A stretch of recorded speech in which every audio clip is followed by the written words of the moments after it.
Hare Krishna, Hare Krishna. and welcome to our first reading session from the Chaitanya Charitamrita. Joined with Ishri, Keshavi Devi, and my name is Muchikunda Das. This book is very dear to me, and I look forward to discussing it with the YouTube community. Yes. Those Hare Krishna's community on YouTube today. Can we show pictures? Let's go through the pictures. Okay. Oh, so good. All right. First thing you do when you open a book, naturally, is look at the glorious pictures, if there are any. I do. And in this case, there are. That's good.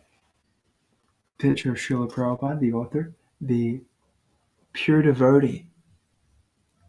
This is what a pure devotee looks like. He's the author. He is our spiritual teacher. And this is his spiritual teacher right here, Bhakti Siddhanta Saraswati Thakur. And then his spiritual teacher, Gaur-Kishore Das Babaji Maharaj. And then his spiritual teacher, Bhaktivinoda Thakur. And the line keeps going, but there's not enough pictures. It would take up a lot of the book. This is the Panchatattva, Sri Chaitanya Mahaprabhu and his associates, who we'll hear about in chapter 7 of this book, Lord Chaitanya and 5 features. This is Lord Chaitanya and Lord Nityananda, who we worship on our altar right behind us. We'll show you in a future episode how we set up our altar. Actually, there's already a video up there. They can see yeah. anytime. You should check that video out. It's called Offering Our Hands. Offering my hands, yeah. Yeah.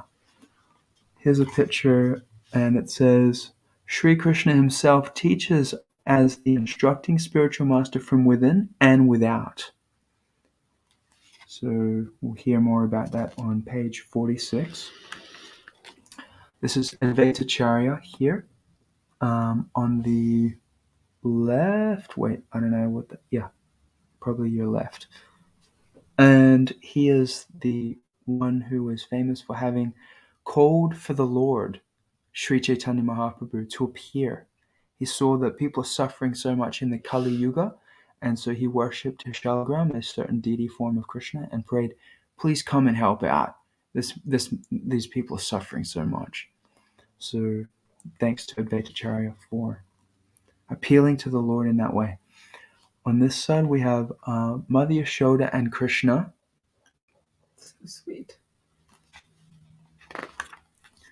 Here we have a picture illustrating the identity of Sri Chaitanya Mahaprabhu, how he is non-different from Radha Krishna. So there is Krishna on one side, Chaitanya Mahaprabhu on the other side, and then in between is a picture of Radha Krishna intertwined. Radha Krishna. Rawadi. Hare Krishna. Haribol Rawadi. Good to see you too, my brother. So many good pictures. Yeah. A picture of Radha Krishna. I'm going to go back. Yeah. And the Ashtasakis, the 8 main cowherd ladies of Vraja, Vrindavan, the spiritual world. On this side, same Lord Krishna with his primary, doesn't look like all 8 are there, but his primary associates, and then underneath that, Sri Chaitanya Mahaprabhu with his associates in the Sankirtan movement. Krishna Balaram on the left, herding an unlimited amount of cows. On the right, Lord Vishnu with his consort, Lakshmi Devi. And final picture is, it says, my dear Krishna Das, go to Vrindavan, for there you will attain all things. So we'll hear more about that on page 494. Okay, so let's begin our reading. Actually, I see a question. I like it. We've considered what is our favorite part of Krishna's life. I think childhood. I think Krishna's childhood pastimes. have you ever considered about thinking upon what is your favorite portion from Krishna's life? The mystical, lovely child as a teen who destroyed evil, or the arc of Mahabharata? It's all about the childhood pastimes for me. It's just too For me, it's sweet. the teenage years. And, in his teenage years, yeah. Actually, it's kind of like when he's 8 for me. 8. Is like in between the childhood. I don't know, when you think childhood, are you Right. thinking what, like baby? Yeah. 4 or 5, like what Lilas are you thinking? Yeah. Up until, then we've got the Lord Brahma's stealing of the cows. How old is he then? Probably all the pastimes up till then. Okay. Including that one, or like Yeah. that's okay. I'm not sure, we could look that up, but for me it's like the lifting of the Govardhan Hill. He's 8 in that pastime. He's telling his 8 to dad 11 is everyone's favorite. is everyone's favorite. Oh, really? Okay. You must have interviewed a lot of people. Asked this question to a lot of people. So we'll start with the introduction, hey? Preface. Right to the beginning. Okay. Thank you for being with us, Rawati and Gnostic. Please stay with us and share your thoughts on what we're reading. And I guess this will, we We'll might probably not finish the preface. You think so? Yeah, it's only like 4 pages. Okay. And we'll just take it in turns of a paragraph. There is no difference. Actually, I'll share screen so you guys can see as well. Share screen.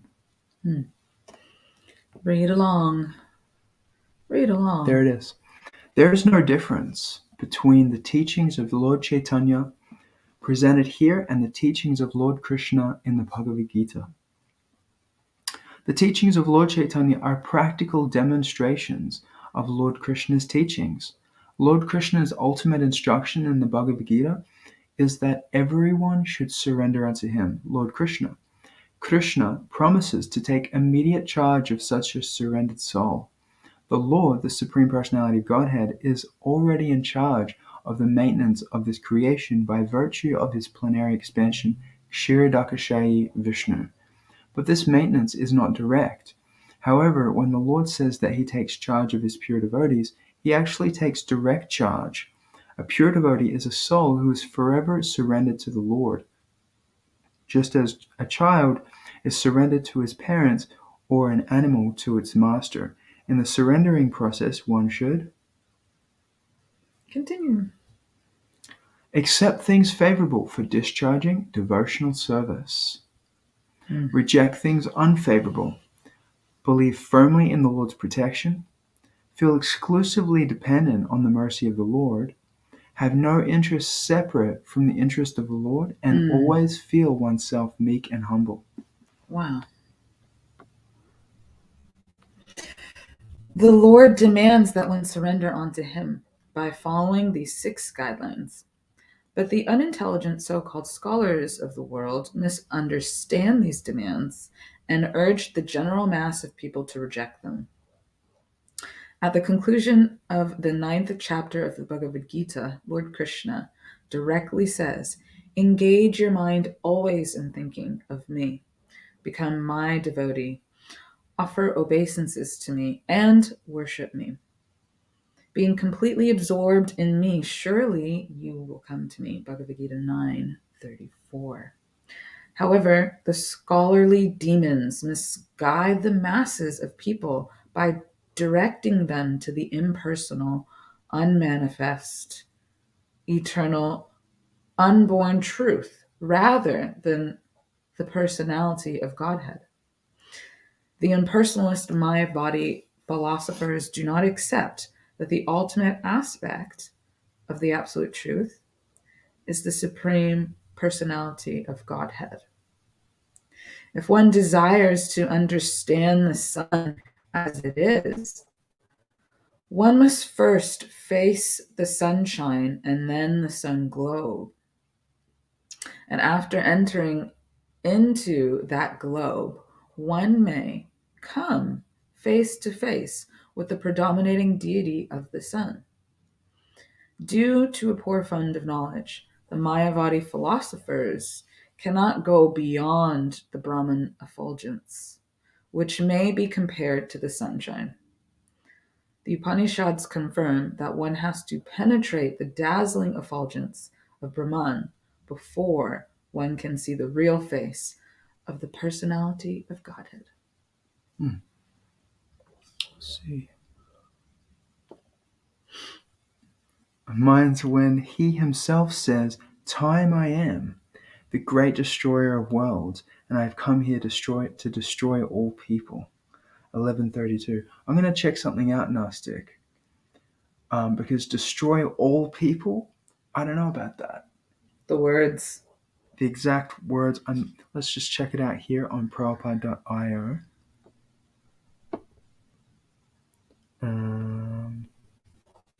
And let's see if we can do this. Or can we? Duplicate tab, maybe? Yeah. Duplicate tab. And then go books. This is a great website, by the way. It's got all Srila Prabhupada's books.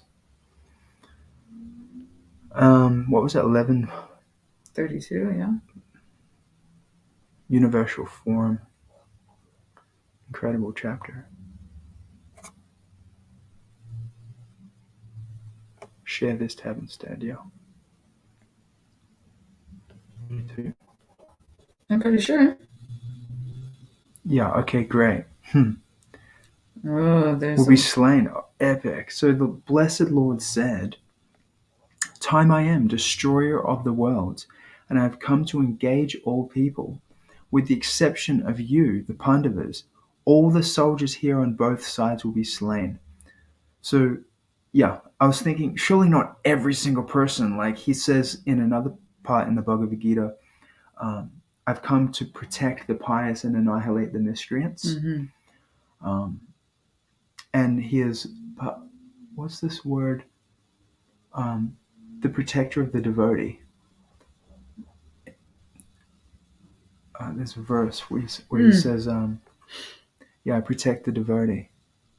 It's escaping me right now, but yeah. So that this is what we're reading now is his favorite quote. Gnostic, yeah.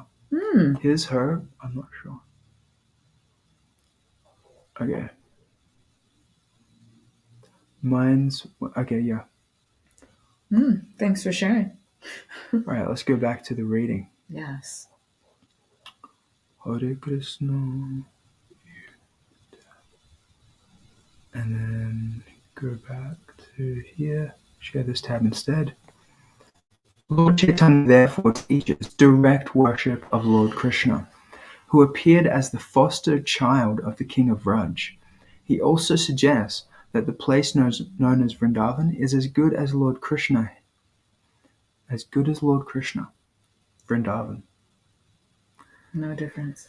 Because there is no difference between the name, quality, form, pastimes, entourage, and paraphernalia of Lord Krishna and Lord Krishna himself. That is the absolute nature of the absolute truth.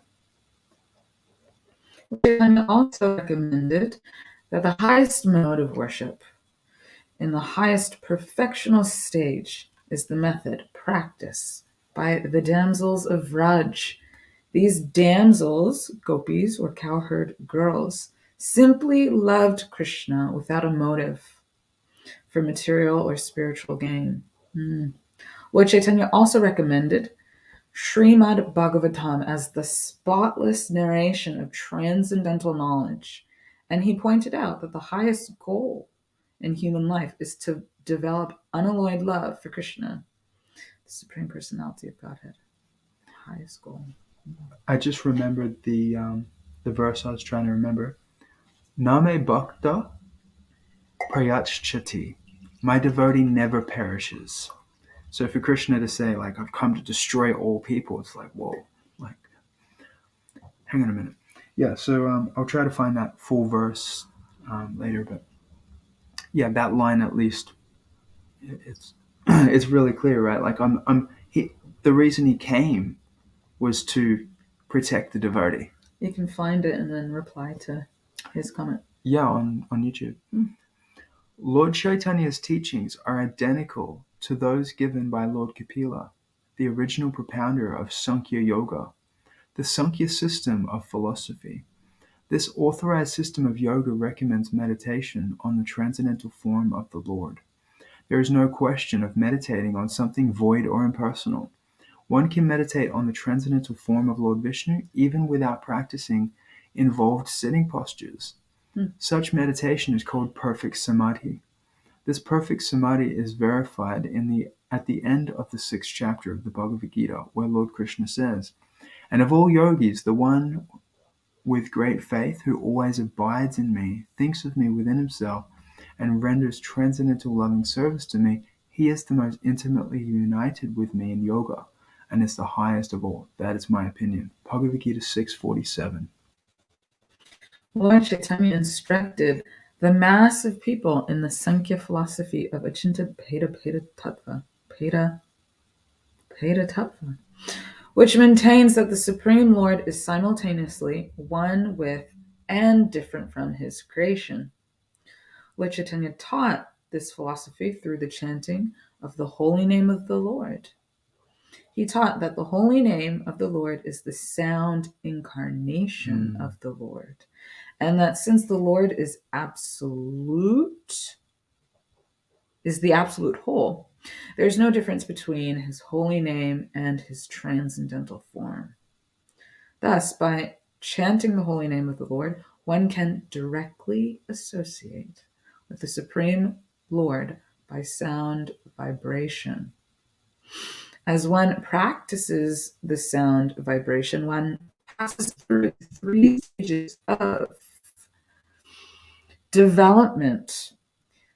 The first, the offensive stage, then the clearing stage, and then the transcendental stage. In the offensive stage, one may desire all kinds of material happiness. But in the second stage, one becomes clear of all material contamination. When one is situated on the transcendental stage, one attains the most coveted position, the stage of loving God. Lord Chaitanya taught that this is the highest stage of perfection for human beings.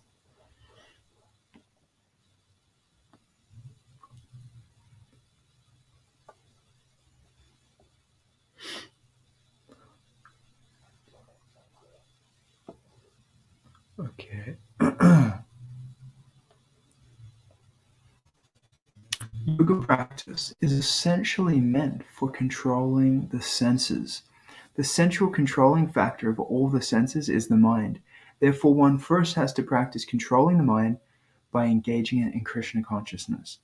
The gross activities of the mind are expressed through the external senses, either for the acquiring of knowledge or for the functioning of the senses in accordance with the will. The subtle activities of the mind are thinking, feeling, and willing, depending on one's consciousness. The individual is either polluted or clear.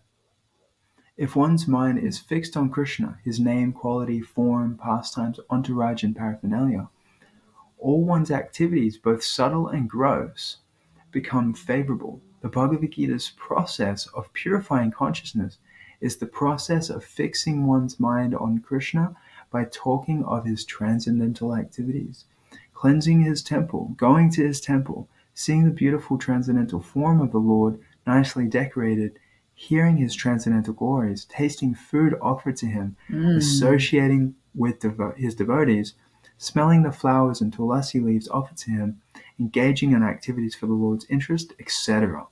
No one can bring the activities of the mind and senses to a stop, but one can purify these activities through a change in consciousness. This change is indicated in the Bhagavad Gita when Krishna tells Arjuna of the knowledge of yoga whereby one can work without fruitive results. Quote, "O son of Pritha, when you act in such knowledge, you can free yourself from the bondage of works." Bhagavad Gita 2:39. A human being is sometimes restricted in sense gratification due to certain circumstances, such as disease, but this is not the prescription for giving up sense gratification. Without knowing the actual process by which the mind and senses can be controlled, less intelligent men either try to stop the mind and senses by force, or they give in to them and are carried away by the waves of sense gratification. Okay, any thoughts? Are you stopping now?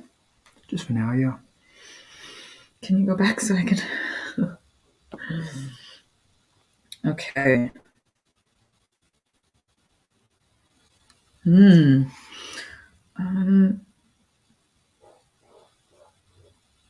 so far what's popped up for me is the Achinta Beta Beta Tattva philosophy, which I think can take some time to wrap your head around. Right. Achintya literally means inconceivable. Impossible to wrap your head around. Yeah, it's inconceivable to think that Krishna is one with and different. Like he's everything, and he's a person doing his activities separately. Everything is his energy. Everything, Krishna is present within everything, yet he's also not here and literally in his abode having his pastimes. It's like, wow. Yeah, it's a great point. There's nothing else or no one else that, can claim that, right? Like that they're, it's like my pillow is like simultaneously me, or, my heater, my car is like. Yeah, car, yeah. People do talk like that though, right? Like if someone runs into their car while they're driving, they say, "Oh, I've been hit."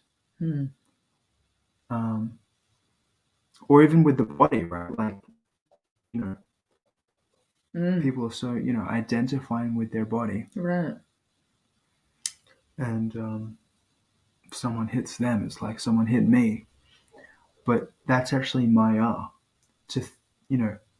The idea that I am this body or I am my car, this is an illusion. Whereas for Krishna, he actually is non-different from everything that is in relation to him. And that's why it says later on here that Vrindavan is non-different. It's just as good as Krishna before, himself. Actually. Yeah.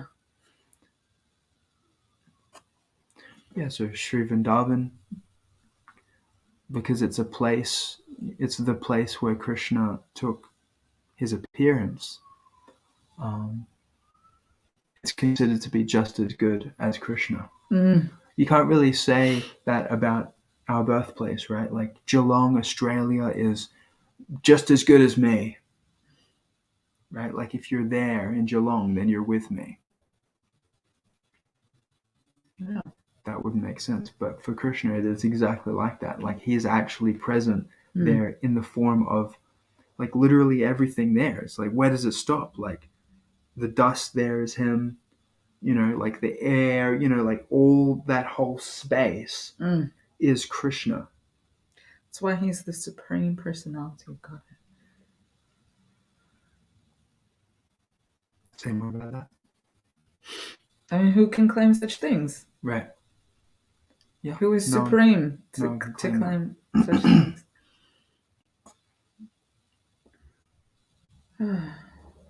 Yes, Rowdy. Krishna is everything and present. Beautifully said, Prabhu.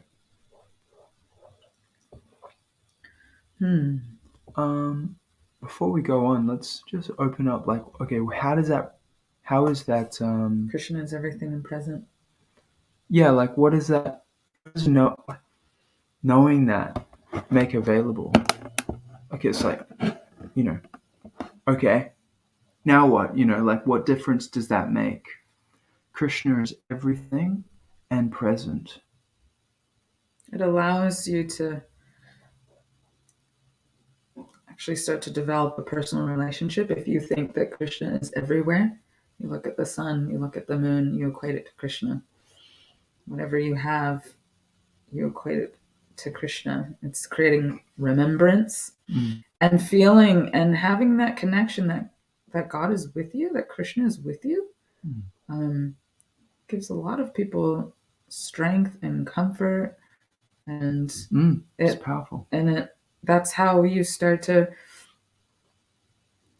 in my opinion, develop this personal redevelop this personal relationship with Krishna.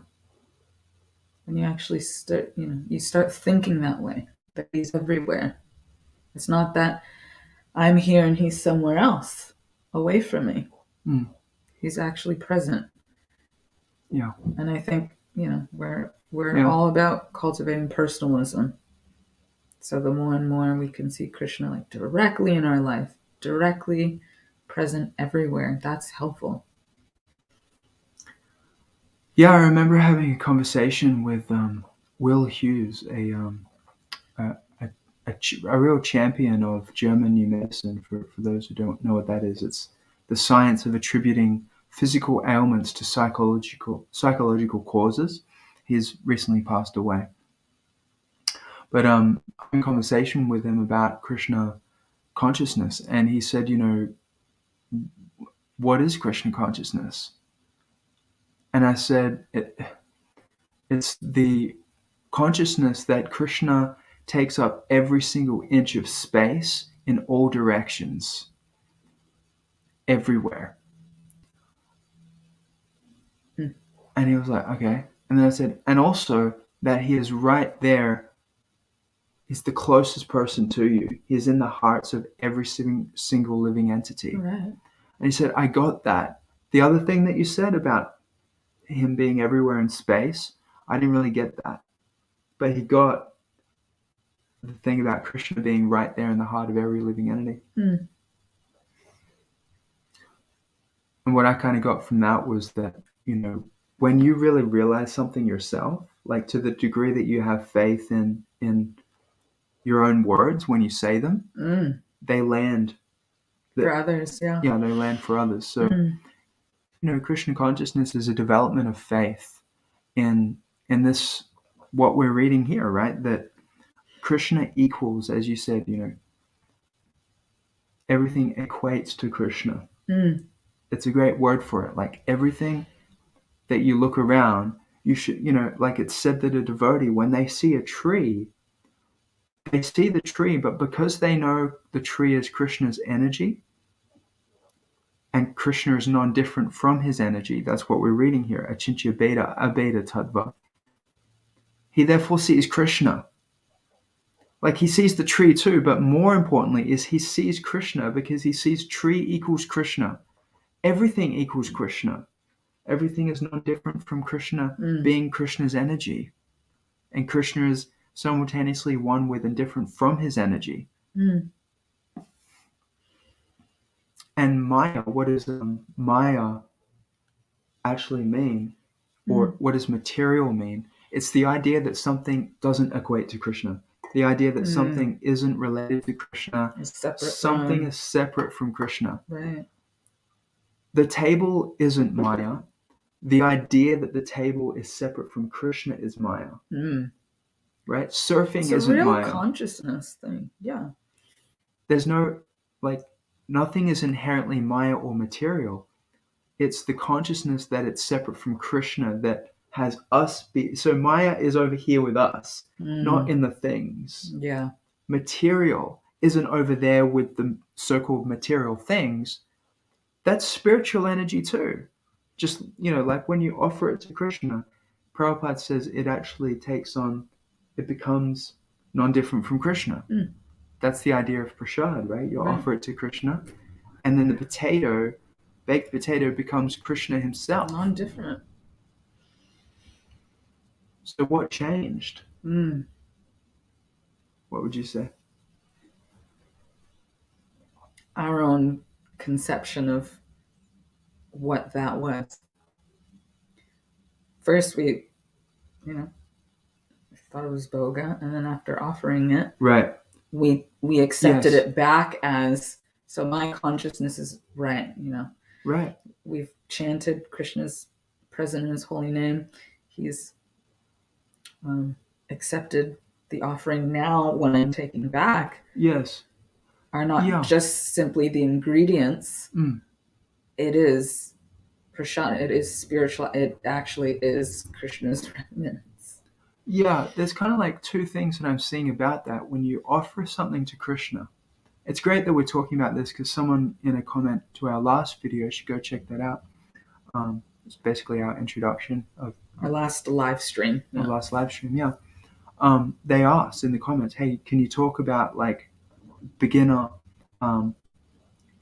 practices, actually it's not a beginner practice, but it's a practice that maybe for the beginner they don't know about so in depth. And one of the things was like how to offer food, right?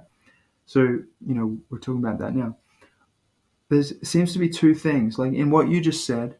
There's the shift in consciousness that makes the boga transform, right, from boga to prasadam.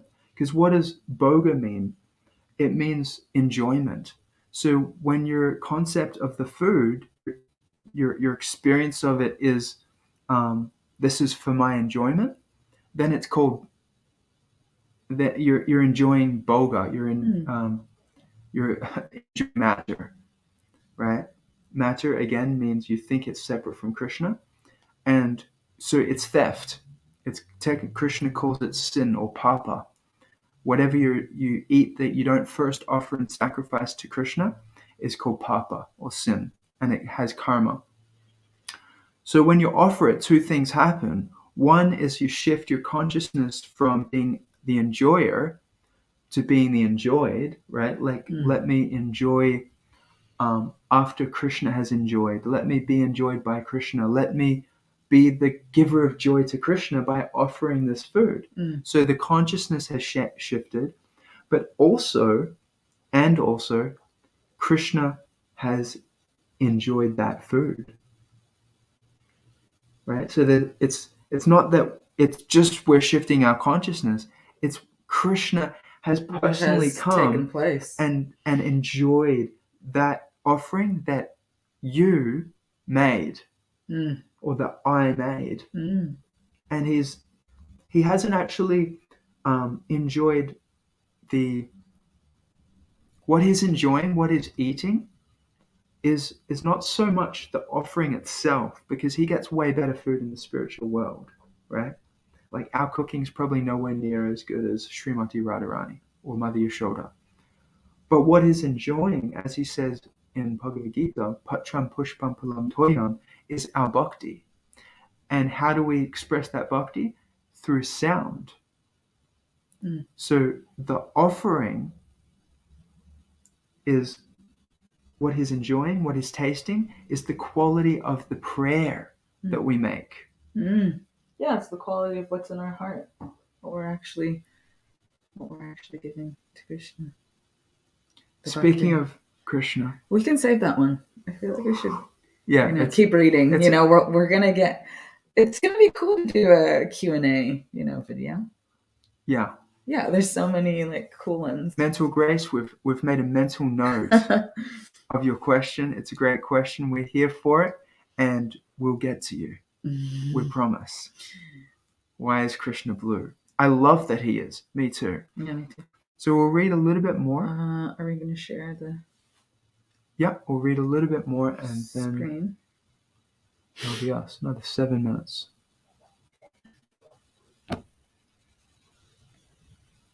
Yeah, the regulative principles. So my turn or yours? You can go. The regulative principles and rules of yoga, the various sitting postures and breathing exercises performed in an attempt to withdraw one's senses from the sense objects, are methods meant for those who are too much engrossed in the bodily conception of life. The intelligent man who is situated in Krishna consciousness does not try to forcibly stop his senses from acting. Rather, he engages his senses in the service of Krishna. No one can stop a child from playing by leaving him inactive. A child can be stopped from engaging in nonsense by being engaged in superior activities. The forceful restraint of sense activities by the 8 principles of yoga is recommended for inferior men. Being engaged in the superior activities of Krishna consciousness, superior men naturally retire from their inferior activities of material existence. In this way, Lord Chaitanya teaches the science of Krishna consciousness. That science is absolute. Dry mental speculators try to restrain themselves from material attachment, but it is generally found that the mind is too strong to be controlled and that it drags them down to sensual activities. A person in Krishna consciousness does not run this risk. One has to engage one's mind and senses in Krishna conscious activities. Job. And Lord Chaitanya teaches one how to do this in practice. It's very important. Before accepting sannyas, the renounced order, Lord Chaitanya was known as Vishvambar. The word Vishvambar refers to one who maintains the entire universe and who leads all living entities. This maintainer and leader appeared as Lord Sri Krishna Chaitanya to give humanity these sublime teachings. Lord Chaitanya is the ideal teacher of life's prime necessities. Love that. He is the most munificent bestower of love of Krishna. He is the complete reservoir of all mercies and good fortune.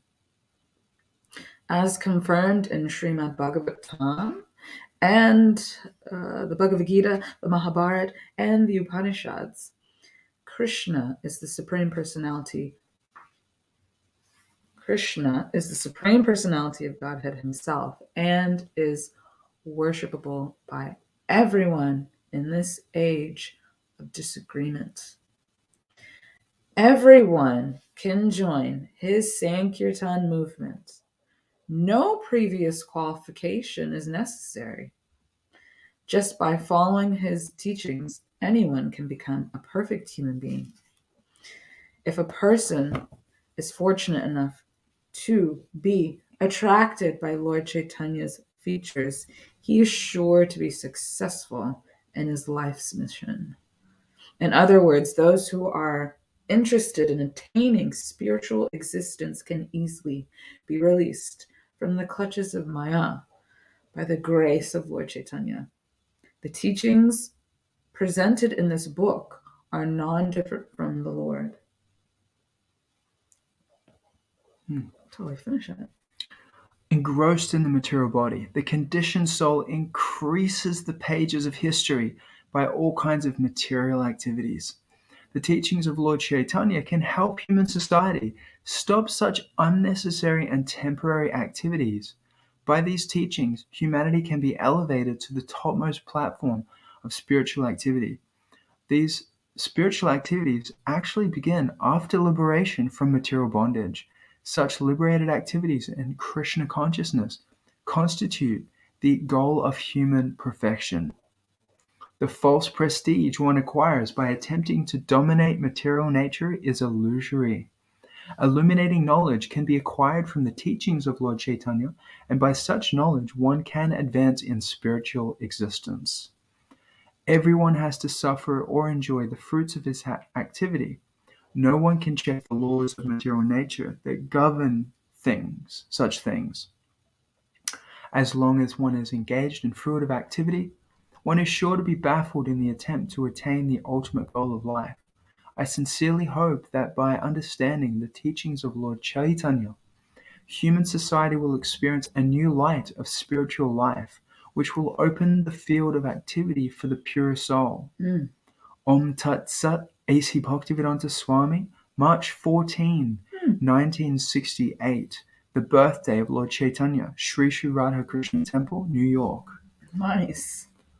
I love that the last line answered my first question in today's live stream, which was, what does knowing this make available? Like, what difference does it make, right? Right. Srila Prabhupada literally says here,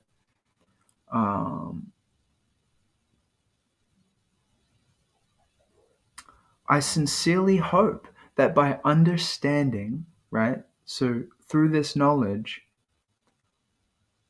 the teachings of Lord Chaitanya, human society will experience a new light of spiritual life, which will open the field of activity for the pure soul.